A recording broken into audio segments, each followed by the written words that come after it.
Listen to this breaking news story. Police are looking for a suspect who could be linked to the disappearance of Madeleine McCann. Do you remember that she's the little 3-year-old British girl who vanished back in 2007 on vacation with her parents in Portugal? Vinny Politan, host of HLN Now on the Case, is watching these new developments come in, and it's fascinating all these years that they might have a lead here. What are we learning from police? It's unbelievable, Rob. You're talking about 7 years later now, looking back at this case and continuing the investigation. Well, now they're talking about, and they're making this very public for a reason.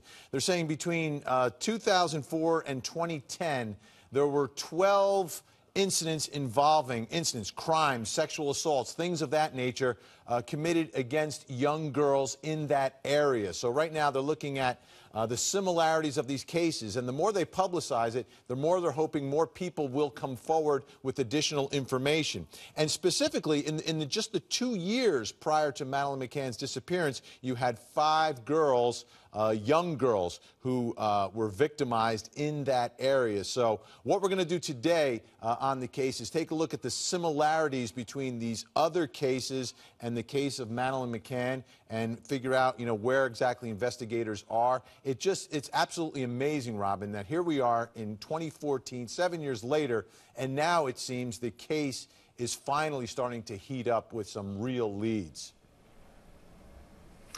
Let's hope so, and gosh, you just wonder, did it seem to delay the case that at first they looked at the parents? Remember that all those years ago? Yeah, and I know investigators have to do that. The bottom line here, though, is the more that we uncover all these files and investigations, now that you've got, authorities from England that are in the case as well, you're seeing that, maybe the scope should have been much wider, much earlier, much quicker.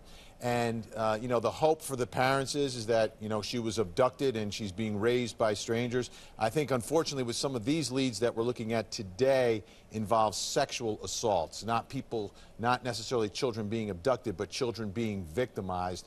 And that would be, I think, bad news in terms of, where is she now? However, obviously investigators are looking at all of these leads, trying to figure out, because there's a lot of similarities in the description of the person responsible for going after these young girls, whether it was the build of the body, distinct odor, the way he looked.